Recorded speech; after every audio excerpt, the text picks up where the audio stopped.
عزیز دوستوں، اللہ تعالیٰ نے جس قوم کی طرف بھی جو پیغمبر بھیجا، زیادہ کر کے اس قوم کو اس پیغمبر کا ہی نام دیا گیا۔ اسی لیے جس قوم کی طرف نوح علیہ السلام بھیجے گئے، اس قوم کو قوم نوح کہا گیا۔ حضرت نوح علیہ السلام کی قوم بت پرستی میں لگی ہوئی تھی۔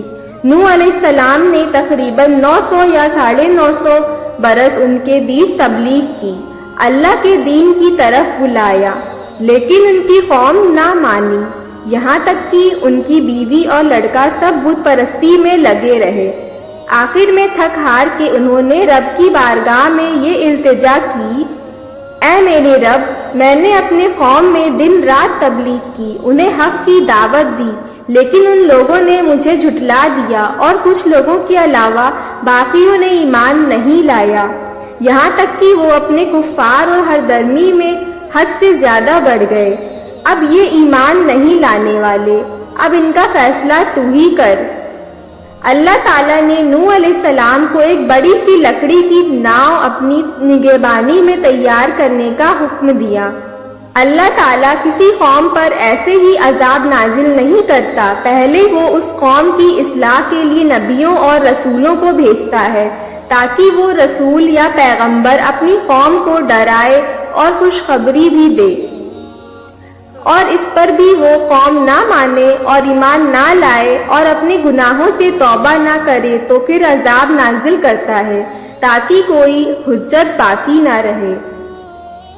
نوح علیہ السلام پیشے سے بڑھئی تھے، انہوں نے ایک میدان میں کشتی بنانا شروع کیا۔ ان کی قوم کے لوگ آ کر مذاق کرتے تھے اور کہتے تھے کہ یہ کیا ہو رہا ہے، ریت میں ناؤ چلاؤ گے کیا؟ جب ناؤ بن کے تیار ہو گئی تو اللہ تعالیٰ نے حکم دیا کہ سب جانور اور پرندوں اور جو لوگ ایمان لائے ان سب کو کشتی میں سوار کر لو۔ حضرت نوح علیہ السلام پورے جی جان سے اور انتھک طریقے سے اپنی قوم کو دین کی دعوت دیتے رہے۔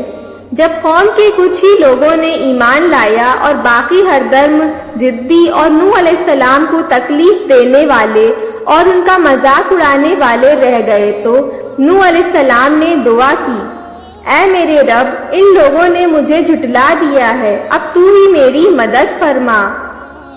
تب اللہ تعالیٰ نے نوح علیہ السلام کی طرف وحی کی، ہماری نگرانی اور ہدایت کے مطابق کشتی بناؤ، پھر جب ہمارا حکم آ جائے اور تنور ابلنے لگے تو ہر قسم کے جانور اور پرندے کے جوڑے سے 2 اس میں بیٹھا لینا، اور اپنے گھر والوں کو بھی، ایمان والوں کو، اور جن لوگوں نے ظلم کیا ان کے بارے میں مجھ سے کوئی سوال مت کرنا، کیونکہ وہ سب پانی میں غرق کر دیے جائیں گے، اور پھر تم اور جو تمہارے ہمراہ ہو کشتی میں اچھی طرح بیٹھ جائیں تو کہنا، سب تعریف اللہ تعالیٰ کے لیے ہے جس نے ہمیں ظالموں سے نجات دی، اور یہ بھی کہنا، میرے رب، ہمیں برکت والی جگہ پر اتارنا، اور تو سب سے بہتر اتارنے والا ہے۔ اور پھر جب نوح علیہ السلام نے سب کو کشتی پر سوار کر لیا تو زمین سے پانی ابلنا شروع ہو گیا اور تیز موسلادھار بارش ہونے لگی، چاروں طرف پانی ہی پانی ہو گیا۔ کافر اپنی جان بچانے کے لیے اونچی جگہوں پر جانے لگے۔ اب نوح علیہ السلام کی کشتی پانی میں اوپر اٹھنے لگی۔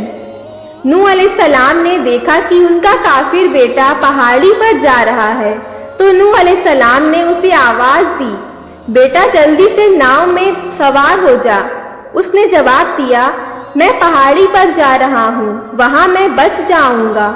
نوح علیہ السلام نے کہا، آج کوئی نہیں بچنے والا، اور ان کے دیکھتے ہی دیکھتے ایک اونچی لہر اٹھی اور ان کے بیٹے کو بہا لے گئی۔ نوح علیہ السلام نے کہا، اے میرے رب، میرا بیٹا میرے اپنوں میں سے ہے۔ اللہ تعالیٰ نے فرمایا، تمہیں جس بات کا علم نہیں اس کے بارے میں سوال مت کرو، وہ کافروں میں سے تھا، تمہارے اپنوں میں سے نہیں، تمہارے اپنے وہ ہیں جو ایمان لائے۔ کئی دنوں تک موسلادھار بارش ہوتی رہی اور زمین سے بھی پانی نکلتا رہا، جہاں تک بھی نظر جاتی تھی ہر طرف پانی ہی پانی تھا۔ سبھی کافر اور ان کے بت اور جو کچھ بھی زمین پر تھا سب پانی میں غرق ہو گئے۔ پھر اللہ تعالیٰ نے آسمان کو حکم دیا کہ پانی برسانا روک دے، اور زمین کو بھی حکم دیا کہ اپنا پانی نگل جا۔ کشتی کئی دنوں تک پانی میں تیرتی رہی۔ کشتی میں چوہے ہو گئے جو اناج کے غلے کو نقصان پہنچانے لگے۔ نوح علیہ السلام نے اللہ تعالیٰ سے دعا کی۔ اللہ تعالیٰ نے کہا، شیر کی پشت پر ہاتھ مارو۔ نوح علیہ السلام نے شیر کی پشت پر ہاتھ مارا تو بلی پیدا ہوئی اور اس نے سارے چوہوں کو کھا لیا۔ اسی طرح کشتی میں گندگی پیدا ہونے لگی تو نوح علیہ السلام نے پھر اللہ تعالیٰ سے دعا کی۔ اللہ تعالیٰ نے کہا، ہاتھی کی پشت پر ہاتھ مارو۔ نوح علیہ السلام نے ہاتھی کی پشت پر ہاتھ مارا تو بد جانور پیدا ہوا اور اس نے ساری گندگی صاف کر دی۔ اب دھیرے دھیرے پانی کم ہونے لگا۔ نوح علیہ السلام کی کشتی جڑی نام کی ایک پہاڑی پر جا کر رکی۔ نوح علیہ السلام نے ایک کوے کو بھیجا کہ جا کر پتہ لگائے کہ پانی کتنا کم ہوا ہے۔ کوا گیا تو واپس ہی نہیں آیا۔ وہاں اس کو مردار جانور کھانے کو مل گئے۔ وہ انہی کو کھانے میں مست ہو گیا اور اپنا کام بھول گیا۔ اسی لیے کوے کو حق میں بد دعا ہے کہ وہ مردار ہی کھائے گا اور لوگ اس سے نفرت کریں گے۔ نوح علیہ السلام نے پھر ایک کبوتر کو باہر کی خبر لانے بھیجا۔ وہ پہلی بار واپس آیا تو اس کے پیروں میں پانی لگا تھا۔ نوح علیہ السلام سمجھ گئے کہ ابھی پانی پوری طرح نہیں اترا ہے۔ کچھ دنوں کے بعد پھر اسے بھیجا۔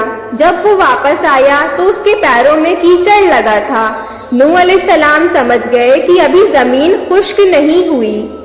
پھر تیسری بار اسے بھیجا تو اس کی چونچ میں ایک پودا تھا۔ نوح علیہ السلام سمجھ گئے کہ اب زمین خشک ہو چکی ہے۔ اسی لیے کبوتر کے حق میں دعا ہے کہ وہ دانے کھائے گا اور لوگ اس سے پیار کریں گے۔